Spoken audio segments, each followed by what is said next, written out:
नमस्कार दोस्तों, मेरा नाम अंकित द्विवेदी है। मैं मनोवैज्ञानिक हूँ प्रतापगढ़ से। स्वागत करता हूँ आप लोगों का अपने इस यूट्यूब चैनल पे। दोस्तों, आज हम बात करेंगे जनरलाइज्ड एंजाइटी डिसऑर्डर के बारे में। दोस्तों, जनरलाइज्ड एंजाइटी डिसऑर्डर में पेशेंट हर एक छोटी छोटी बात पे बहुत ज्यादा स्ट्रेस, बहुत ज्यादा तनाव लेता है। और जनरलाइज्ड एंजाइटी डिसऑर्डर ये अगर पेशेंट में जो सिम्टम्स होते हैं अगर 6 महीने तक लगातार है, तब हम ये कहेंगे कि हाँ, उसे जनरलाइज्ड एंजाइटी डिसऑर्डर है। क्योंकि होता क्या है कि अगर कोई कभी कभी कोई सी बात पे बहुत ज्यादा टेंशन ले रहा, बहुत ज्यादा उसमें सोच विचार कर ले रहा है, जिसके कारण उसमें कुछ फिजिकल सिम्टम्स भी क्रिएट हो रहे हैं, लेकिन अगले दिन या कुछ समय बाद या 10 दिन 15 दिन बाद वो ठीक हो जा रहा है, तब हम उसे जनरलाइज एंजाइटी डिसऑर्डर के क्राइटेरिया में नहीं रखेंगे।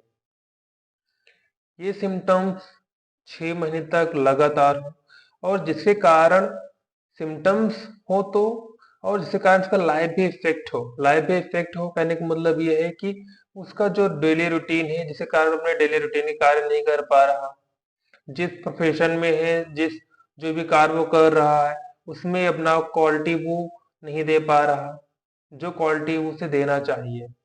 और उसके अन्य एरियाज में भी प्रॉब्लम्स का सामना उसे करना पड़ रहा है, तब हम ये कहेंगे कि हाँ, इसे जनरल एंजाइटी डिसऑर्डर है। और उसे कुछ सिम्टम्स भी होने चाहिए, जैसे रेस्टलेसनेस।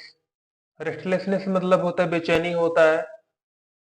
अब अगर वो हर छोटी छोटी बात पे अगर कोई पेशेंट है बहुत ज्यादा चिंता कर रहा है, तो चिंता कारण क्या होगा, उसके अंदर एक बेचैनी सी बनी रहेगी हर छोटी छोटी बात पे। आप ऐसे समझ सकते हैं कि जैसे घर से निकला अगर बारिश होने लगी, तो वो ये सोच रहा है कि हम ऑफिस पहुंच पाएंगे नहीं पहुंच पाएंगे, कहीं मैं लेट हो गया तो क्या होगा। फिर बॉस हमारे पर गुस्सा हो जाएंगे। अगर बॉस किसी भी कारण से अगर उनको कॉल करते हैं, तो कॉल देखते ही घबरा जाना कि पता नहीं क्यों कॉल किए, हमसे कोई गलती तो नहीं हो गई है। तो ये सारी चीजें क्या करें, उनके अंदर एक बेचैनी भर दे रही हैं। और इस बेचैनी के कारण उनके अंदर कई बार फटीग क्रिएट हो जाता है। फटीग मतलब बहुत ज्यादा थकान सी होती है। अब बहुत ज्यादा थकान इसलिए हो रही है क्योंकि अगर मन में लगातार कोई न कोई बात अगर घर कर रही है, कोई न कोई परेशानी अगर वो घेरे हुए है, कोई न कोई परेशानी घेरे हुए, इसका मतलब ये है कि वो खुद परेशानी को बुलावा दे रहे हैं। जैसे अगर बॉस, जैसे मैंने भी बताया, अगर बॉस कॉल कर रहे हैं, उनको देख के बहुत ज्यादा डर जाना। अब बहुत ज्यादा अगर डर रहे हैं, घबरा रहे हैं, तो क्या होगा, इसका मतलब ये है कि उनके मन में लगातार विचार चल रहे हैं। अगर लगातार अब मन में विचार चल रहे होंगे, क्योंकि विचार को चलने में अगर विचार चल रहे हैं तो उसमें बहुत ज्यादा हमारी एनर्जी खर्च होती है। तो अगर हमारी सारी एनर्जी अगर विचारों में खर्च हो जा रही है, फिर क्या होगा, हमें फटीग का सामना करना ही होगा, हमें बहुत सारी थकान वो लगेगी लगेगी। इसके अलावा अगर मन में लगातार विचार चल रहे हैं हर एक छोटी छोटी बात पे, अब अगर छुट्टी हुई, छुट्टी होने के बाद अब उनको ये लग रहा है, जैसे ऑफिस से निकले, ऑफिस से उन्हें छुट्टी मिल गई, तब घर अगर पहुंच रहे हैं, अगर जरा से भी लेट होगा तो वहां पे भी घबरा जा रहे हैं।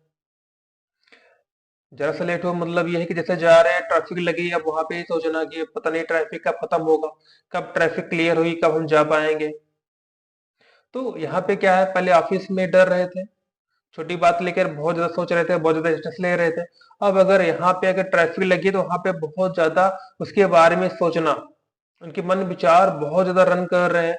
फिर क्या होगा, किसी भी चीज पे जो एक कंसंट्रेशन जो देना चाहिए, जो कंसंट्रेट कर पाना चाहिए, उस पे वो उतना कंसंट्रेट नहीं कर पा रहे हैं।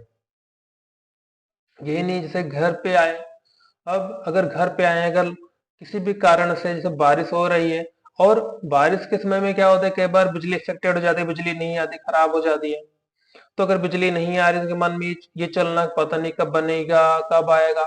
छोटी मोटी चिंता तो नॉर्मल है, लेकिन उसके बारे में बहुत ज्यादा सोचना कि बिजली से क्या नुकसान हो जाएंगे, जो हमारा काम है काम कैसे कर पाएंगे, आज काम क्या होगा, फिर कल भी नहीं है तो कल का काम कैसे होगा, परसों काम कैसे होगा। तो अब होता क्या है कि अगर बहुत ज्यादा सोचेंगे तो प्रेजेंट पे जो फोकस करना चाहिए वो फोकस नहीं हो पा रहा है, क्योंकि मन में विचार चल रहे हैं। क्योंकि हमारा मन क्या होता है, किसी एक चीज पे कंसंट्रेट हो पा रहा है, क्या हो पाता है। अगर उनके मन में ऑलरेडी कोई विचार चल रहे हो होते हैं, तो प्रेजेंट पे फोकस नहीं कर पाएंगे। आप ऐसे समझ सकते हैं कि जैसे अगर 4 लोग हैं, उसमें से एक एक बंदा ऐसा है कि जो कि कहीं पे खोया हुआ है, कोई और के मन में विचार चल रहे हैं, तो वो दोस्त से क्या बातें कर रहे हैं उनके समझ में नहीं आएगा, वो उस बात को नहीं सुन पाएंगे। या आप ऐसे भी समझ सकते हैं जैसे अगर कोई व्यक्ति टीवी देख रहा है और साथ ही साथ उस समय फोन भी आ गया, अगर फोन की वॉल्यूम कितना ही क्यों ना बढ़ा दे, अगर उसका ध्यान टीवी पे है तो जो फोन पे जो बातें हो रही हैं उसे वो नहीं सुन पाएगा। अगर उसका ध्यान फोन पे है तो टीवी पे क्या बातें हो रही हैं, क्या दिखाया जा रहा है, वो क्या बातें हो रही हैं टीवी में आपस में, वो बातें इनकी समझ में नहीं आएगी, क्योंकि हमारा ध्यान किसी एक चीज पे ही लग सकता है, या तो टीवी पे लगेगा या तो फोन पे लगेगा। तो अगर उनके मन में लगातार विचार चल रहे हैं तो प्रेजेंट पे उनका कॉन्सेंट्रेट नहीं हो पाएगा। और इसी कारण कई बार क्या होता है, बहुत ज्यादा बेचैनी भी, सॉरी, बेचैनी तो रहेगी, बहुत ज्यादा चिड़चिड़ापन भी हो सकता है। चिड़चिड़ापन क्यों होगा, क्योंकि उनके अकॉर्डिंग कार्य नहीं हो रहा। अगर इसके अकॉर्डिंग कार्य नहीं होता फिर क्या होता है, उनके अंदर एक चिड़चिड़ापन सा आ सकता है। आप ऐसे समझ सकते हैं जैसे एक बच्चा एग्जाम देने के लिए जा रहा है।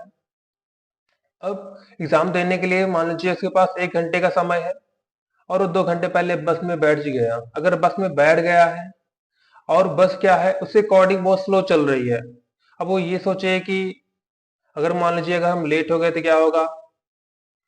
क्योंकि अगर मन में नेगेटिव थॉट आ रहे, ओवर थिंकिंग आ रही है, तो उसके कारण क्या होगा, चिड़चिड़ापन वो दिखाएगा दिखाएगा। हो सकता है बस वाले से ये कहे कि आप थोड़ा और तेज चलाओ, क्योंकि बस की भी क्या होती है, अपनी एक स्पीड लिमिट होती है, वो उतने से ही चला सकते हैं क्योंकि उसके पास समय है। लेकिन क्या है, फिर भी वो बहुत ज्यादा उसमें सोच में खो गया है। अगर लेट हो गया तब क्या होगा, वो पॉजिटिव चीजें पे काम नहीं कर पा रहा, वो उसका ध्यान कहाँ जा रहा है, नेगेटिव चीजों पे जा रहा है, ओवर थिंकिंग पे जा रहा है। जिसके कारण कई बार क्या होता है, मसल्स टेंस भी हो सकती है। मसल टेंशन में क्या होगा, हो सकता है कि उसके हाथ में दर्द हो, पैर में दर्द हो, सिर में दर्द हो, कहीं पे दर्द वो बना रहता है। कई बार ये भी होता है कि जनरलाइज एंजाइटी डिसऑर्डर के कारण हो सकता है कि अन्य बीमारियां भी पकड़ ले। अन्य बीमारियां जैसे अगर सर में दर्द हो रहा है, सर के दर्द से क्या तो माइग्रेन भी हो सकता है कि माइग्रेन के सिम्टम्स उसके अंदर किसी के अंदर हो।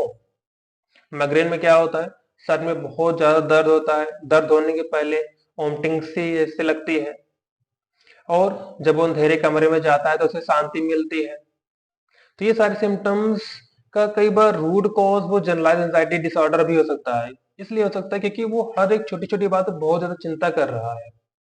अगर बहुत ज्यादा चिंता करेगा तो क्या होगा, उसका स्ट्रेस बाहर निकलने के लिए वो फिजिकल सिम्टम्स प्रेजेंट कर सकता है। फिजिकल सिम्टम्स में जैसे मसल टेंस में क्या होता है, हाथ में दर्द, पैर में दर्द, बदन में दर्द और सिर में भी दर्द होता है।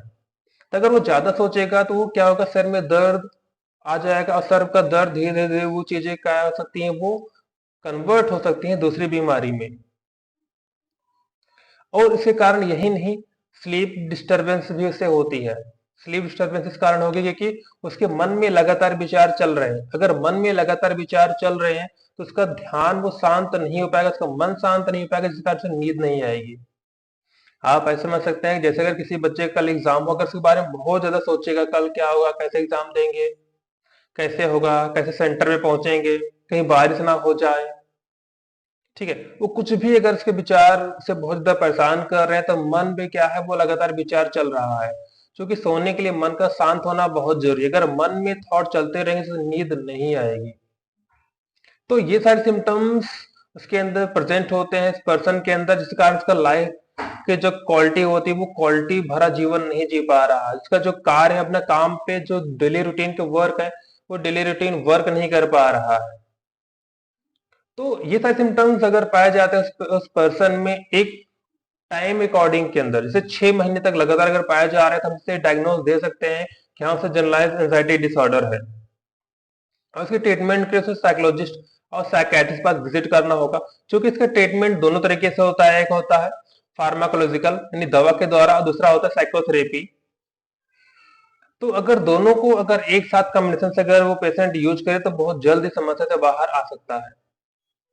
तो उम्मीद करता हूँ वीडियो आपके बहुत काम आया होगा। अगर आपके मन में कोई क्वेरी है तो आप कमेंट करके आप हमसे पूछ सकते हैं। धन्यवाद।